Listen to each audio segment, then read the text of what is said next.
So this is going to be part 3 of talking about Confederate monuments. And originally that was not the plan. I had planned originally for last week to be the last one.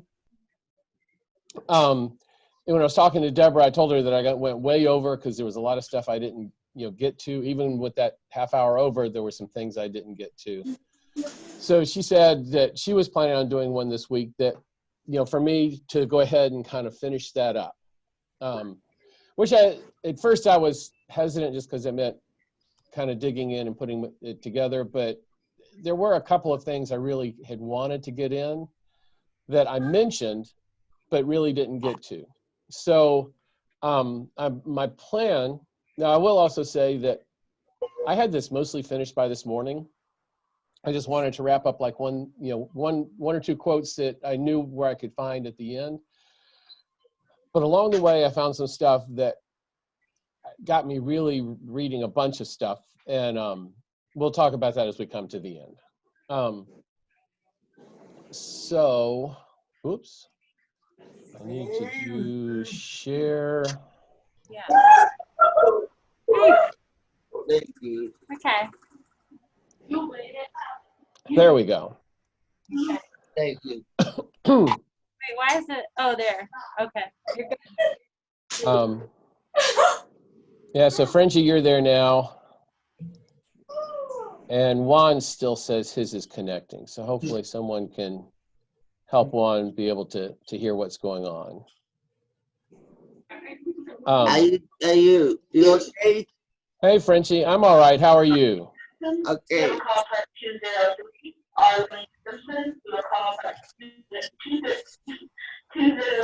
Oh, that's cool. I keep learning new things about this. So now I can see kind of most of the folks here. We have 10 people on, including me. Who do I not see there? Oh, there's somebody on that I don't see. Anyway. Bless you. Just smile, everybody. I'm going to take a picture. Okay. Our computer's fun. So let's get this back over here. And I'm going to go ahead and mute everybody for the time being and unmute at the end. And you can, if you want to send a chat message, I think that would pop up if there's a specific question. But I don't want to take as long as I did last week, obviously, because I went way over last week, because there was just a few things, but just a quick, also I thought it would be good to do a quick recap just on what we talked about. So this was all started this, as I mentioned before, in 2017, right after the demonstrations and the unrest that happened when there were demonstrations in Charlottesville, Virginia, wanting to keep up the monuments, mostly by a lot of white supremacist groups. They're not the only ones who want the monuments to stay up. So just because you want the monuments up, I understand that doesn't mean you're part of a white supremacist group. But there were several white supremacist groups. Some things turned violent. There was a woman who was killed. And after that, and actually all of this started, well, technically some of this started when the monuments went up, which we looked at last week. But really has gained momentum after Dylan Roof killed 9 people at a church in Charleston, and he was seen with a lot of Confederate symbols. And so it made a lot of people rethink whether we should have these Confederate monuments around. And when Charlottesville wanted to take one down in a park, there was the protest. This was in 2017. And so I started this and we had some discussion on a Tuesday night chat with the chaplain, but I never finished the PowerPoint because my goal and what I wanted to do is what we've done, which is looking at what were people saying about the Civil War during the time of the Civil War, what were people saying and doing, and what else was happening around the time the monuments were put up.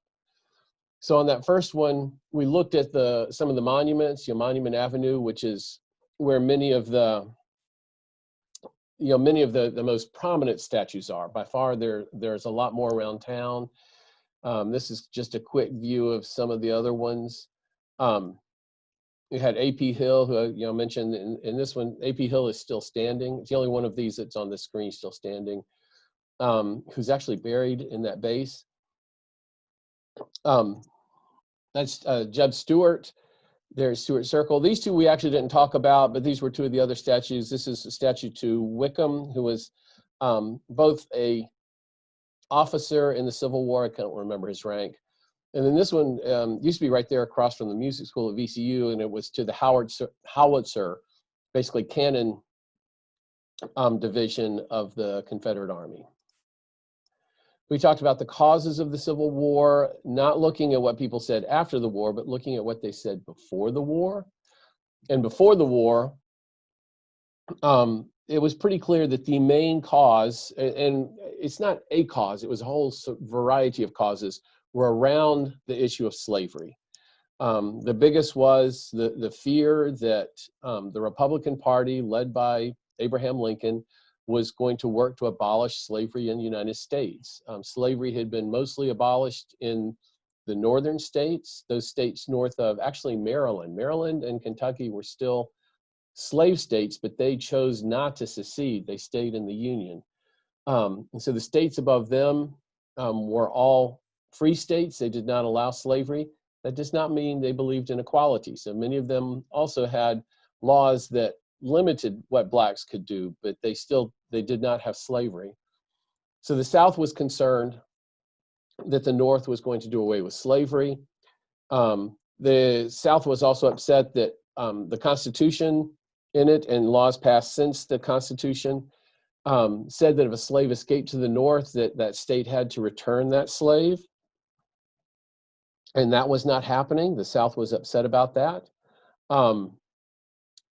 So in other issues, the United States was expanding at this time, and the South was upset that they couldn't take advantage of some of these new places, new territories and states being formed in the West and not take their slaves with them, because the new states that came into the Union had to be free states.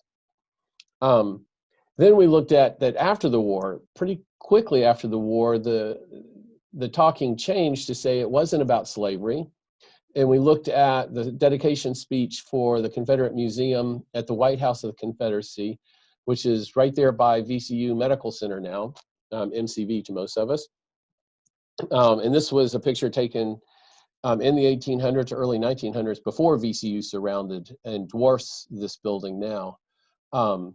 But in that speech, he very much laid out what became known, and he used the term the lost cause, basically saying that the South was right, that the war was not about slavery. It wasn't the South that started over slavery. It was the anti-slavery movement of the North.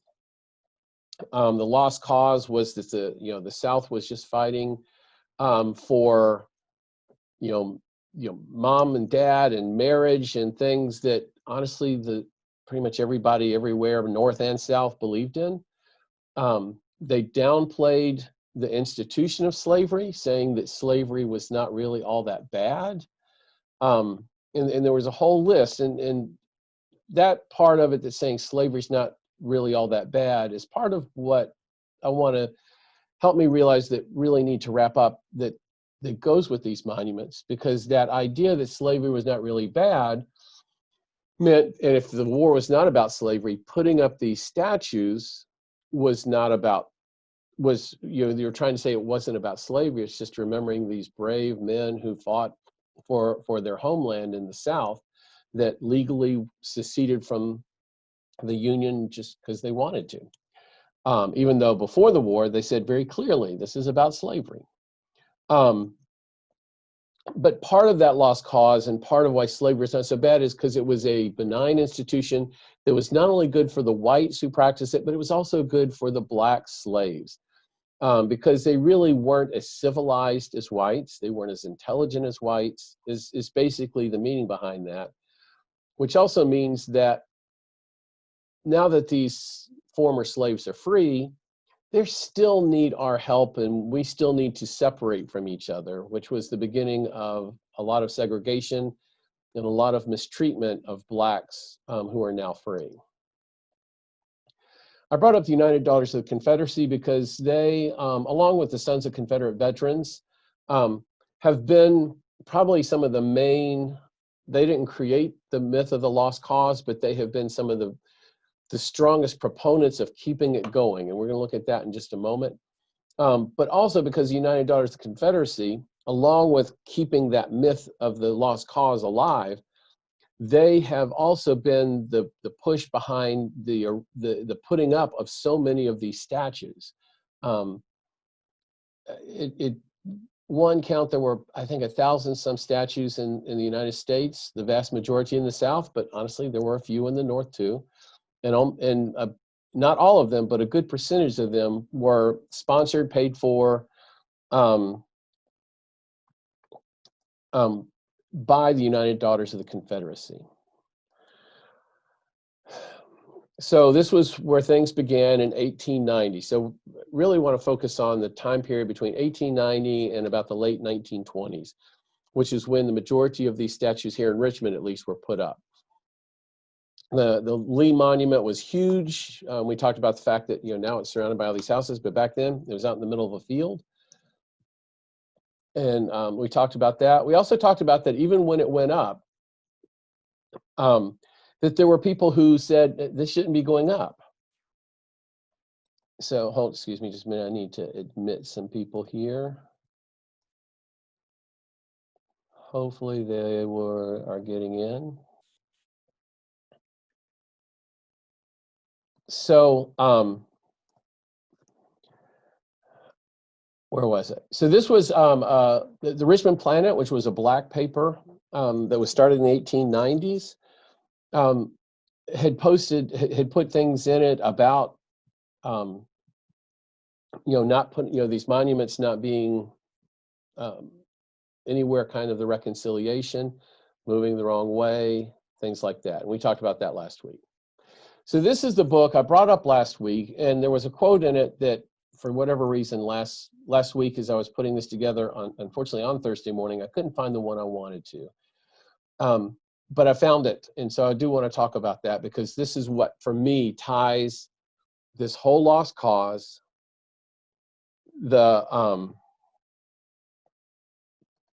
sorry, people keep coming in to admit, so I'm admitting them.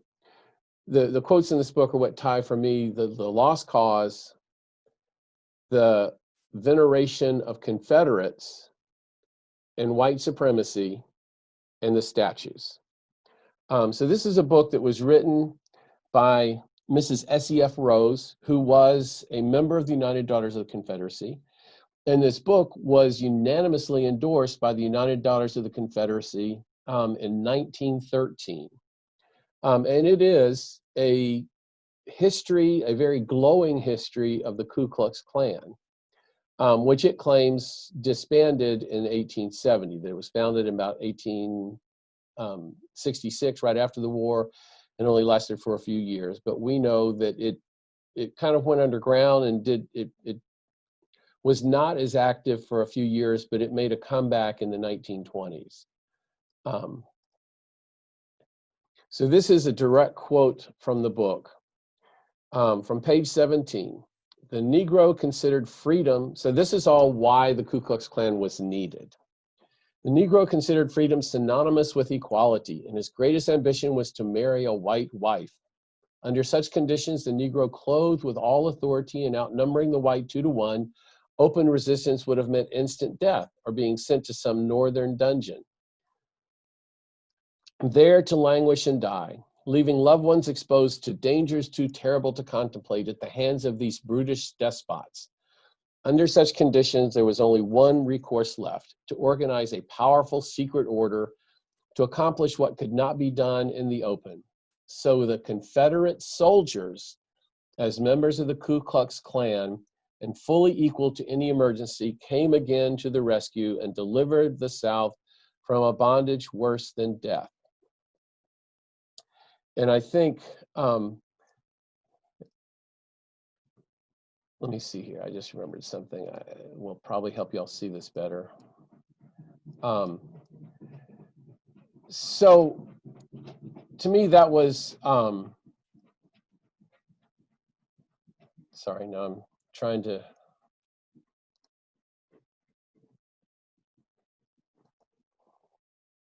oh, well, I know what I did. Excuse me just a minute. See, when I get going too fast, I forget what I'm supposed to do. All right. Now we can. Except I don't want to go from the beginning. So to me, this was the first time I had heard about in the founding of the Ku Klux Klan that it was basically founded by Confederate soldiers. And we'll see some more about that as we go on, because I have some other quotes from this. So the Confederate soldiers rise up to protect basically the white people from the blacks and the terrible carpetbaggers from the North. But particularly the blacks and the, it amazed me that it became quite evident from several quotes, both in this book and some other things I came across, that there was this big fear that white men were trying to marry black men were trying to marry white women, totally ignoring all of the white men who during slavery particularly had basically raped black women and black slaves. So later on in the book, it goes on, the record of the Ku Klux Klan teaches forcibly 3 lessons which are so plain that he who runs may read. First, the inevitability of Anglo-Saxon supremacy. When harassed by bands of outlaws, thugs, carpetbaggers, and guerrillas turned loose on the South and upheld by political machinery during the Reconstruction period, the sturdy white men of the South, against all odds, maintained white supremacy and secured Caucasian civilization when its very foundations were threatened within and without. This is saying that the South was meant for Caucasians, for white people, and that the whites were better than blacks. They were also better than those northern carpetbaggers who were just scum of the earth. And that the Ku Klux Klan, which was in essence made up of all of these former Confederate soldiers and led by Confederate officers, maintained white supremacy and secured that civilization.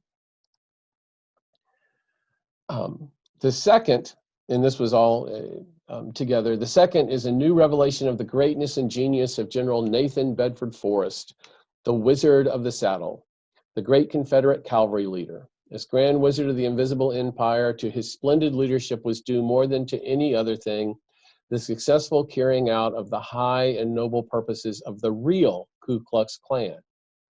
And here's Bedford Forrest. Apparently he was a brilliant tactician. He did not start the war as a professional soldier. Within the 4 years of the war, rose from the rank of private at the beginning. He was a very wealthy man, all the way to general before the end of the war. But he was also charged with a war atrocity of where the Confederates won a battle, and when the battle was over and the Union soldiers were surrendering, there was a, and this was toward the end of the war, there was a black unit of Union soldiers there, and they did not accept their surrender. They killed some 200 black Union soldiers just because they were black. So the third point from this book was the grandeur of the character of the men who wore gray. In other words, Confederate soldiers. Confederate soldiers, the real Ku Klux. They were not only great in war, but great in peace, and great in the performance of every duty which Robert E. Lee, the mightiest military chieftain the world ever saw, pronounced the sublimest word in the English language. And I finally include in that duty is that sublimest word. So if they are reminding us here that the Ku Klux Klan, made up of these Confederate former Confederate soldiers were maintaining white supremacy, and how wonderful their leader of General Forrest, and even invoking the name of Robert E. Lee, then these monuments are a reminder to them of that white supremacy. That yes, we who are white stand high and above, so hence a 40-foot statue to Robert E. Lee, above everyone else, especially those of the Black race. And that is why many people want to see these come down, because it is very much tied in its beginning to white supremacy. So what else was going on? We talked a little bit about this last week, so I'm not going to spend much time. The Jim Crow laws and black codes. I didn't mention black codes, but they're pretty much the same thing, and actually many of them go back before the war. And this is also where black codes were part of the law of the North. They were written to segregate blacks from whites in schools, in neighborhoods. They couldn't live together, restaurants, buses, or actually before the buses, the trolley cars. They were here in Richmond. They were laws that made it as hard as possible for black people to vote. I found one quote that somebody says, discrimination is exactly what we're trying to do here, to keep as many blacks from voting as we can. One of the other laws that was passed in multiple times was laws making it against the law for whites and blacks to marry. This is a scene from the movie Loving that I still haven't seen, so something that Stephanie and I need to see hopefully soon. Mildred and Richard Loving were a couple. He was white, she was black, here in Virginia in the 1960s. They went to Washington, D.C., where it was legal for them to get married at that time, and they did. And when they came back to Virginia, their home, where they had family and everything, they were arrested for being married black and white, and basically banished from Virginia, or they were going to serve, I think it was a long prison sentence. What is amazing to me is that law, as many of these black codes and Jim Crow laws, did not go away, or were still in force up through the 60s, even early 70s. And I saw in one article I came across and decided it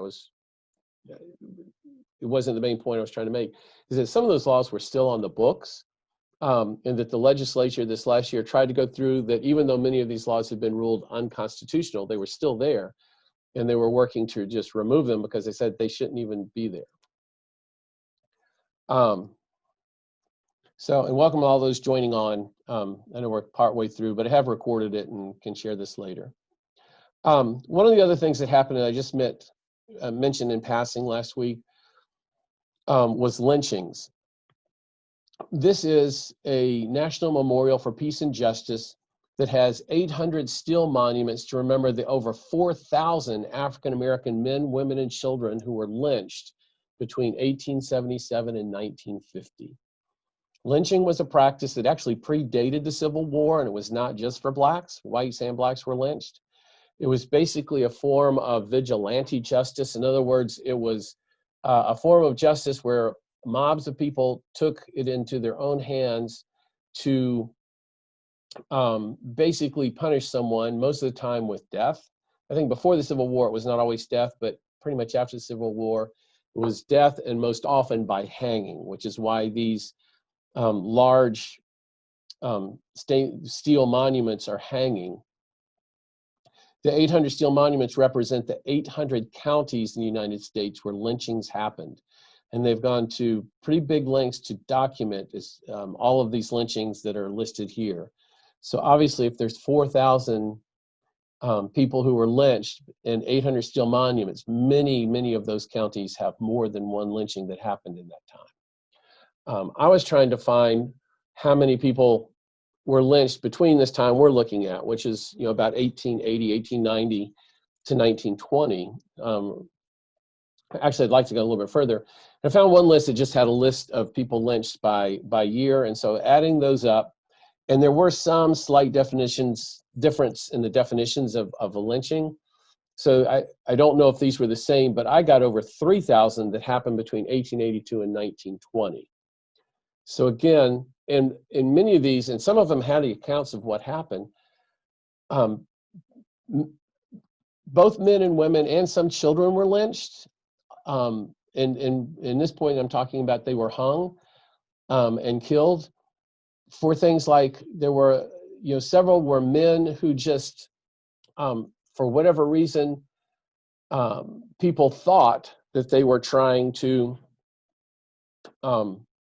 marry or rape a white woman. So there was a man who was lynched who had just knocked on the door of a house where a white woman lived. There were people lynched for very minor offenses. So as you see, this is also happening at the same time the Confederate monuments are going up. Basically, whites are finding every way they can to keep blacks in their place. That's probably the best way of putting it. They want to terrorize them, hence the Ku Klux Klan that started in 1866, kind of died down as many of these Jim Crow laws and black codes were put into place and being enforced. And then when blacks were starting to become more successful in some places, it came back just to make sure that blacks were put in their place, and they terrorized them by doing these lynchings and many other ways. So this gets to the other thing that we can thank the United Daughters of Confederacy and the Sons of Confederate Veterans for. So why do many white people, white Southerners particularly, think that the statue should remain? Some of that is because how we were taught history. Textbooks in Virginia and the rest of the South taught history from the viewpoint of the lost cause. So as you can see, this is how the Negroes lived under slavery. And it pretty much paints a very rosy picture of slavery. It also says very clearly that the South, that as they put it, the war between the states, or as my dad would sometimes jokingly say, the war of Northern aggression, was a legal war. It was an illegal war because the South had the right to secede, and that slavery was not so bad. As you see here, the slaves arrived on the slave ship, well-dressed, looking well-fed and nice, not too crowded together, being greeted happily. They happily greet their new masters as a, someone that they're going to work together with, not necessarily work for. And a lot of that, as I said, is thanks to the Daughters of the Confederacy. So this was a booklet put together by another member of the Daughters of the Confederacy. It was officially endorsed and sent out by the United Daughters of the Confederacy and the Sons of Confederate Veterans. This is the measuring rod to test textbooks and reference books in schools, colleges, and libraries. So they had these guidelines that the books, because different, having worked in schools, each county school system can choose what textbooks they use. So these two organizations basically worked very hard to make sure that the school boards across the South, in every county and city and town in the South, as well as colleges and libraries, that any books on history about the Civil War and after the Civil War follow these guidelines. And this is just the outline. I decided we didn't have time to get into the specifics. But it goes back to the states' rights issue, that the Constitution was between sovereign states. It was not national. That would be another long discussion. Secession was not a rebellion. The North was responsible for the war between the states. The war was not fought to hold slaves. The slaves were not ill-treated in the South, and the North was largely responsible for their presence. The coercion of the North was not constitutional. The federal government was responsible for the Andersonville horrors. The Republican Party elected Abraham Lincoln was not friendly to the South. The South desired peace and made every effort to obtain it. The policy of the Northern Army was to destroy property, the Southern Army to protect it. And the South had never had its rightful place in literature. I thought that last one was kind of interesting. But any history textbook, history book in libraries needed to follow these guidelines. If it said that the war was about slavery, it should not be in that library, and it should not be in a school. If it said that slavery was a terrible institution and slaves were ill-treated, then again, it should be kicked out. This is not, even though this was written, I forgot to put the date on this. This was around 1913, somewhere there in the 19 teens, maybe 1920. This is important because this wasn't just back then. This was in the school, this was in the textbooks that I had growing up. Now, I know I'm getting old, but as I was looking this up, some of the sites that have, and actually the Richmond Times-Dispatch has done an article on the textbooks here in Virginia. The Washington Post has also done an article on this, that this was pretty prominent in school systems in Virginia up through the 60s and even into the 70s. And a reminder of why I still think this is important is I also saw an article recently in the paper that there was an official in Texas and probably other southern states advocating that this is still be taught in their schools. And so let's look at some of the arguments here. So now I want to look at just some of the lost cause argument, some of the things that have made their way into the textbooks, and see what, if we look back in the history view, what it said. So this was from, and this is one of the other things I mentioned, the Southern Catechism. So that you want to be a true Southerner, these are all the things that you would believe, much like a religious catechism would teach you what to believe from your denomination's point of view. So this was the second point: was slavery the cause of secession or the war? No, because slavery existed before the Constitution and the Union was formed in spite of it. Also says that there's basically slavery been around since the beginning of history. So it was not the cause of the secession. But if we look at what we looked at, the things from that first week, in the Mississippi Declaration of the Causes of Secession, first thing they say is, our position is thoroughly identified with the institution of slavery. And it does, and we talked about this, how much wealth of the South was locked up into the purchase and maintaining of slaves. And then here in Virginia, at the Virginia Convention, John Baldwin said that his views, as opposed to the views of saying staying in the Union, are that I take them from the standpoint of a pro-slavery man representing a slave-holding constituency. I, sir, representing a constituency who have in men and in money more resources than any other people in the Old Dominion, and who hold all their resources at the call of the Commonwealth to protect and defend this great interest, slavery, and this great interest as earnestly and devotedly as any other interest whatever. So he is saying, we're here because we're slaveholders. We have a lot of money. We also have a lot of slaves, and we will put all of these resources to defend slavery.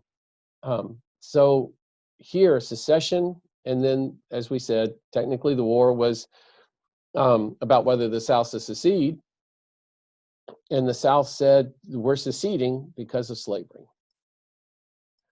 In the dedication speech, General Johnston said that pointing out that, the lost cause was that even though they lost the war, they were right in their beliefs and their thoughts. Every lover of constitutional liberty, liberty controlled by law all over the world, begins to understand that the war was not a war waged by the South in defense of slavery, but was a war to protect liberty won and bequeathed by free ancestors. I want to talk about that liberty theme in a few minutes. So this was the resolution from one of the localities in Virginia about why they should secede from the Union. And the first point was that the interest and honor of Virginia required that they should separate from the North, because it's now controlled by a hostile party whose ultimate object is to overthrow slavery and the oppression of Southern states. But that oppression would mean doing away with slavery. So again, when we look at what was said after the war, what was said before the war, it doesn't match up. The lost cause in some of the books. I figured an illustration would be better this. So slavery wasn't all that bad. So this is a picture supposedly of what slaves look like coming. This is a drawing of what a slave ship was more likely to look like.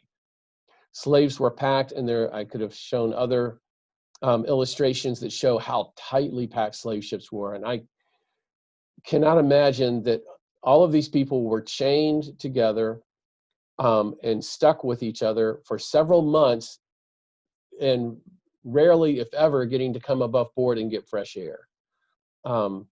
It had to be a terrible, terrible time just getting from Africa to North, Central, and South America.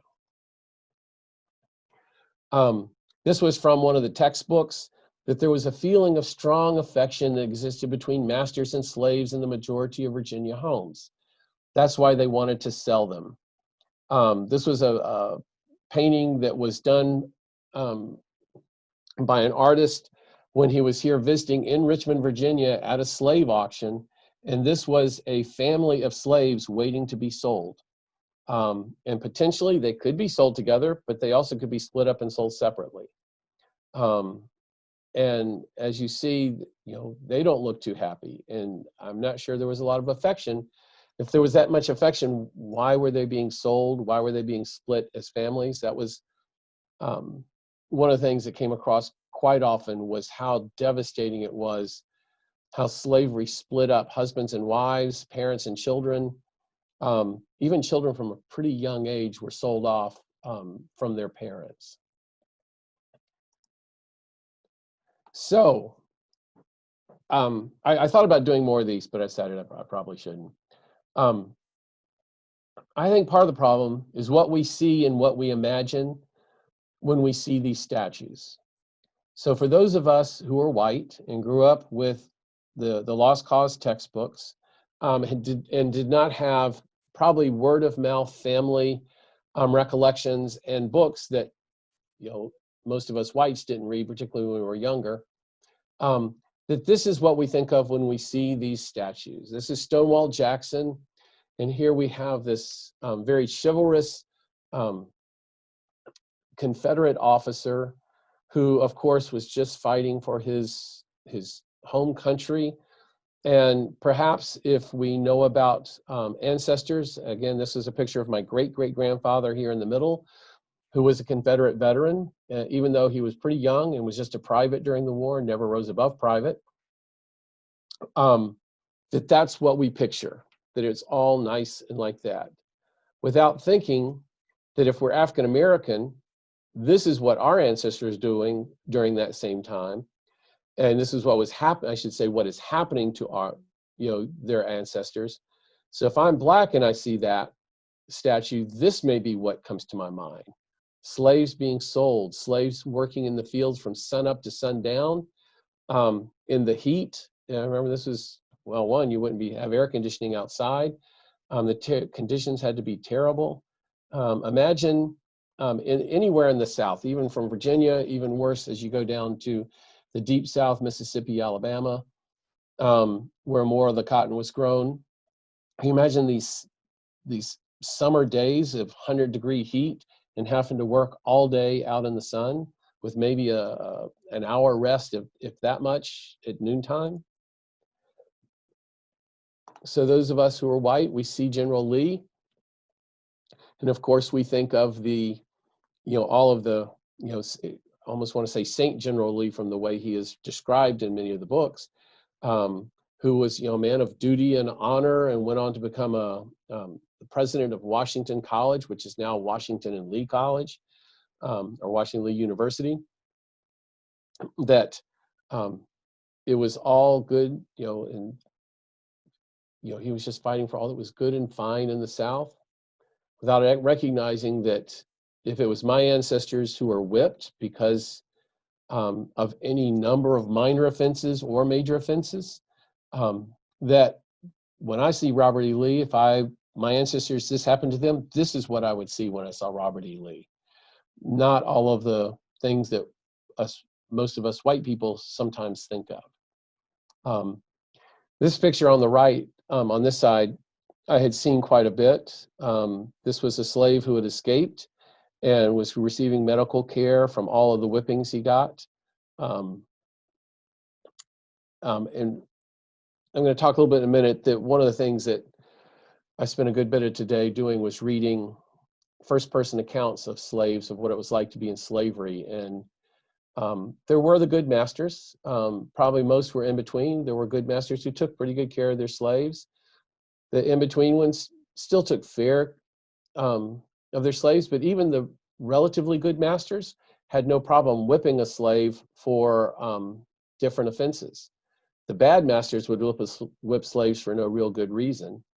But because some people may not, feel up to that, this is here in Richmond, and this man with the white beard was a professional slave whipper. So in other words, if your slave had escaped or misbehaved somehow, then you could bring him to be whipped as opposed to doing it yourself. Or maybe if it was a better master, then you just had ancestors who had to work all day in the sun, still, no matter how old or young, still had to put in that full day's work, 6, sometimes 7 days a week. If that was your ancestor, then when you see these statues of Robert E. Lee, Stonewall Jackson, Jeb Stuart, this is what you're picturing, because this is what they were fighting to preserve. That was why I spent so much time on that first day saying slavery was the issue that the South said was the main reason they were seceding. And this is what they were fighting to keep. As I said, I was reading a lot of first-person accounts. I realized that there were some out there, and I didn't even get to the most famous of ones, which was Frederick Douglass. And honestly, I had every intention of having this. I had most of it done.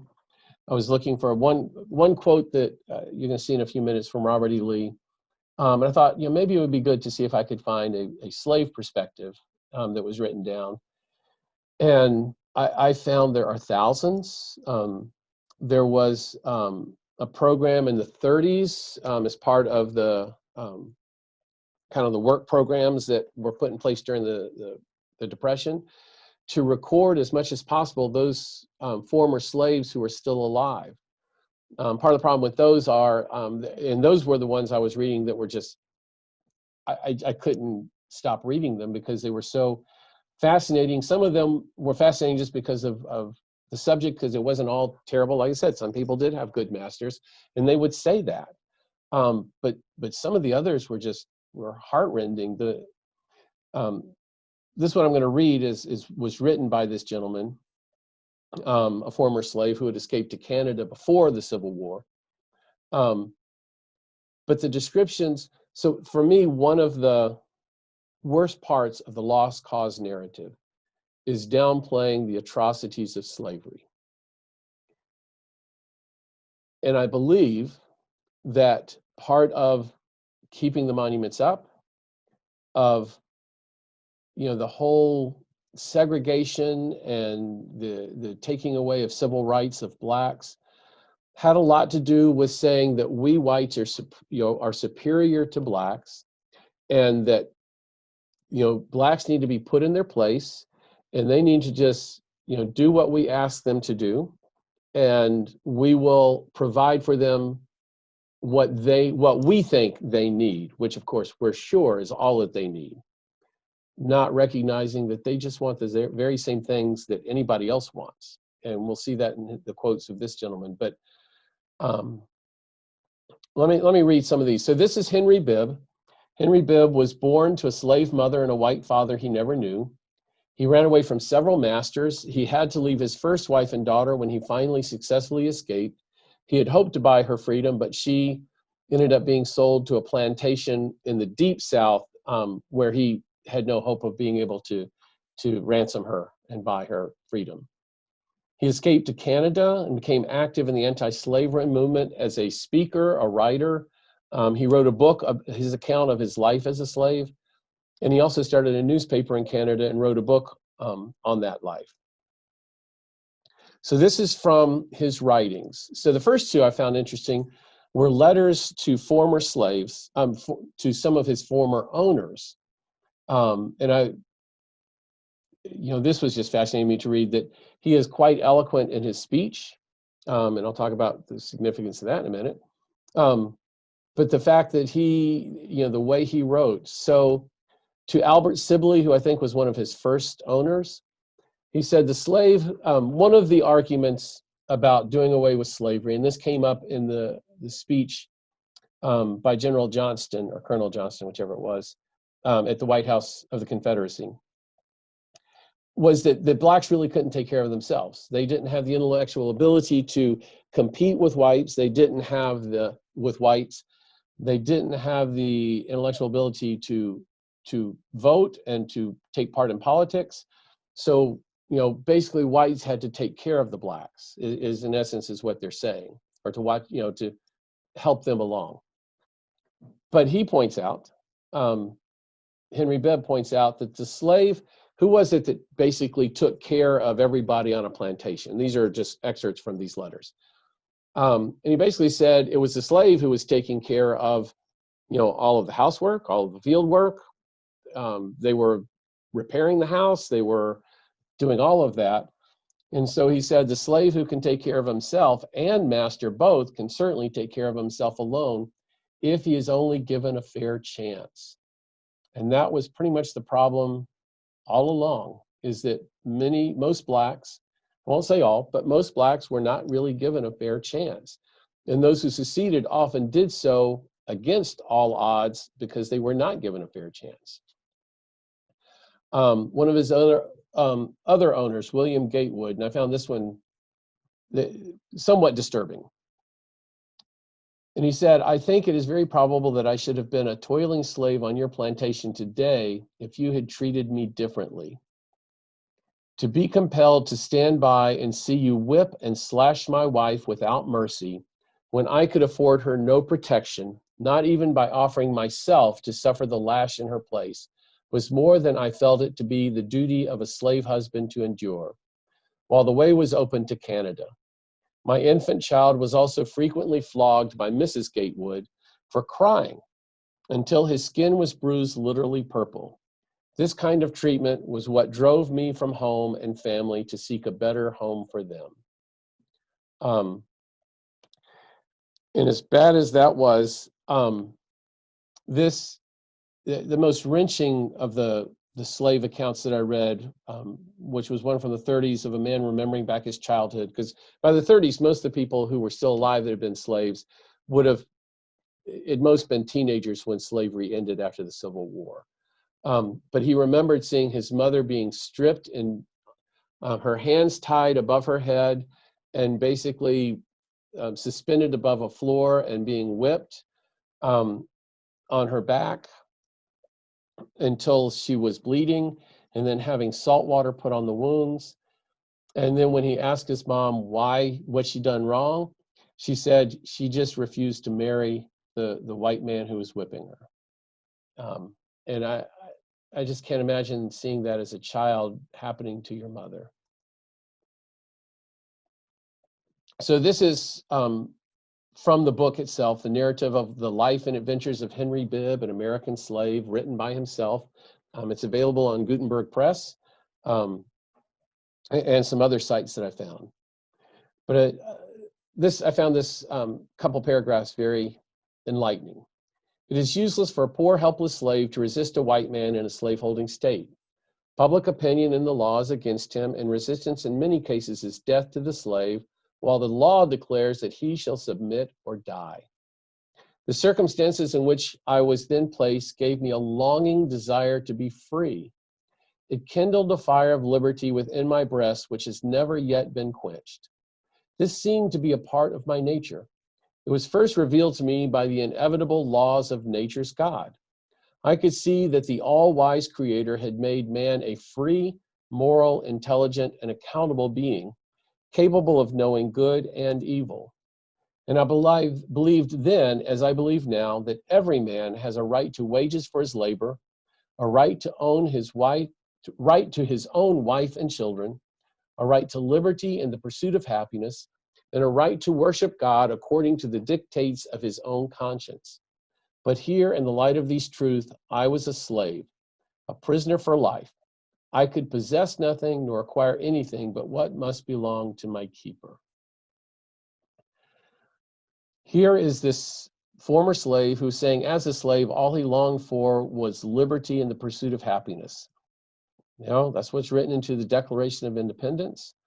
But even more, I found interesting was that in many of the lost cause narratives, one of their comments is they were not fighting for, to keep slavery. They were fighting for their liberty. But that liberty they were seeking was the liberty to enslave other people, not recognizing that those enslaved people had that same right by God to liberty. They did not recognize that was the same right. And again, that attitude I see tied to the putting up of these monuments to remind both themselves and other people of this. The right to worship God. One of the other things that came out in many of the accounts that I read today of slaves were that there were some slaveholders who very much wanted their slaves to be Christians and to accept God. And there were others who would whip their slaves if they followed God, if they tried to worship God. And that would be another long discussion. So what about these monuments? Should they come or should they go? Robert E. Lee himself was not a big fan of putting up these monuments. He very much believed before the war, he wanted to see the Union stay intact. And after the war, he wanted to see a healing of the Union, even though he did not want to see, he accepted the freeing of the slaves, but he did not accept the equality of blacks. But on a couple of occasions, at least, one was an invitation to Gettysburg, where they were going to erect memorials of the battles there, including a memorial of Robert E. Lee. And his response was, I think it wiser, moreover, not to keep open the sores of war, but to follow the examples of those nations who endeavored to obliterate the marks of civil strife, to commit to oblivion the feelings engendered. Very respectfully, your obedient servant, R. E. Lee. Basically saying that these monuments, even he was saying, don't even mark these battlefields, that it's a reminder of that strife and it will just keep that strife going for generations, of which he was right, because it has continued to go until these generations. We're still dealing with this now. A letter to Thomas Rosser, a former Confederate general, asking about a proposed commemorative monument. As regard to the erection of such a monument as is contemplated, my conviction is that however grateful it would be to the feelings of the South, the attempt to present the condition of the country would have the effect of retarding instead of accelerating its accomplishment and of continuing, if not adding to the difficulties under which Southern people labor. All I think that can now be done is to aid our noble and generous women in their efforts to protect the graves and mark the last resting places of those who have fallen and wait for better times. So here he's saying that, we should mark the graves of those who fought and rest. And I talked about that yesterday or last week a little, that, that is an appropriate way to remember those who fought. But to put up monuments in main places, you're honoring what they fought for, not just for those men. And it was mostly men who fought. So, as I was thinking of Chris's question last week, of, how can we continue, how can we remember, and I'm going to unmute everybody if you want, if you have questions. So what can we put on Monument Avenue so that, we don't have this happen again? As I said last week, that I don't believe that monuments are the best way to teach history. I think monuments are there to memorialize and honor a part of history, not just to teach it. That the best places to teach history are, the museums that we have. Richmond has a Civil War museum that's just an excellent museum if you really want to learn about the war. There's also things about the war in several other museums, the Valentine Museum, and others. That the more I thought about it, the more what I'd like to see is, could Monument Avenue become a series of monuments to reconciliation. I mentioned this last week. This is a reconciliation statue that I was totally oblivious to until I happened across a thing on Facebook one day. It's a statue that completes the triangle of Richmond, the city of Liverpool, England, and the Republic of Benin. So, of course, I remembered, I thought it was Canada, but it was Liverpool, England, and Benin in Africa, each of which played a prominent role in the slave trade. 3 identical statues symbolize a commitment to new relationships based on honesty and forgiveness are in all 3 of these cities, or cities in the countries. And it's a really cool monument, and it has the explanation of what the connection was between the 3. And we don't have time to go over that now. And so it made me think that I think this is where it is for a significant reason. But if what I'd love to see is, That's where it came back. Let's see on this way it came back. could there be monuments? Oh, you can put it, you can drag it and put it in the chair for later I on. put it away. Could there be monuments, Monument Avenue, that represent that honor and remember those people who have worked since either before or even since the Civil War to help bring about equal rights, to bring reconciliation between blacks and whites? Are there monuments and ways to do that?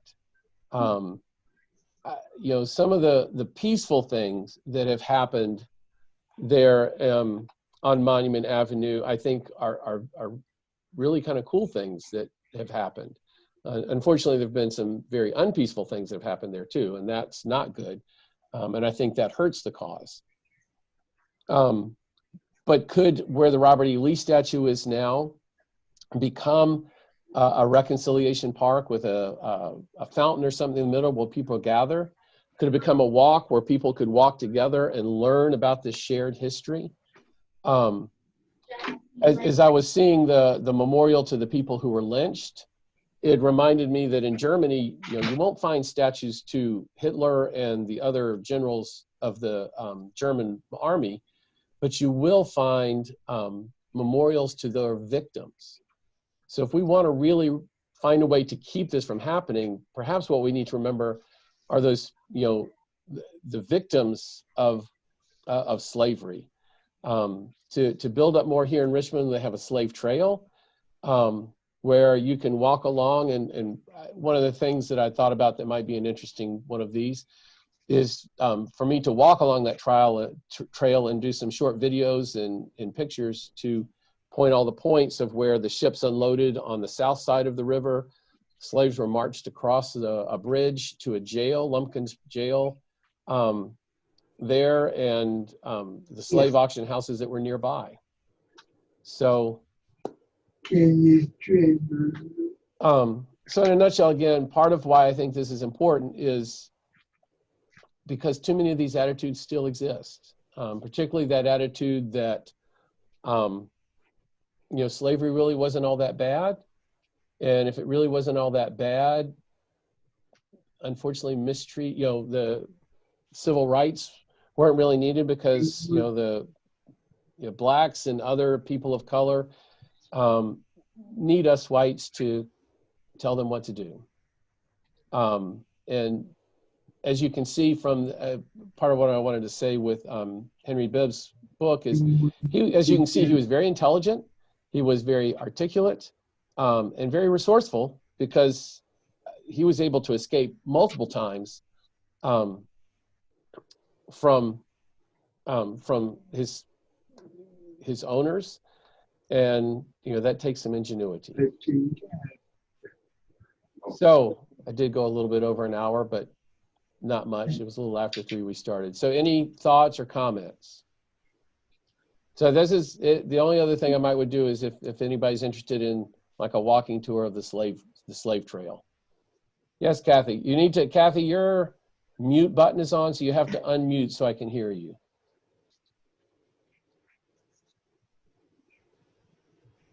Unless you can hit the space bar. Mike, can you hear me? Yeah. Yeah. If she hits the space bar, that will Actually, unmute. let me see. Can I unmute her? I can Yeah, unmute you. you can I did. unmute I just her. unmuted Yeah, you, you Kathy. can. Oh, you're welcome. I'm glad you could join us today. I tried. I was late, but tried. Oh, good. And I have been recording it. So, any other thoughts, questions that I may or may not be able to answer? Excellent talk. Thank you. One of the reasons I keep going over these things is I keep choosing subjects that I realize people have spent their lives studying and written volumes of books about. Because the more I would get into things, today was especially, as I started reading the first person accounts of the slaves, it was just really hard to stop reading because they just kept going on. And it was, and where you were a slave, who owned you made a huge difference, really did. And so I would encourage anybody who's really interested to look that up and keep reading. One of the movies I do need to watch now that is based on one of those books of somebody's first person account is 12 Years a Slave. Well, thank you all. If nobody has any other questions, I hope everybody has a good afternoon and enjoys your dinner tonight.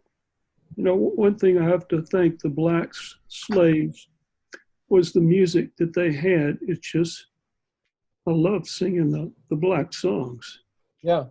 I call them Negro spirituals because that's what they were. Yeah, and that's what they call it. And it was interesting reading some of these accounts because it used a lot of language that I'm not comfortable using today.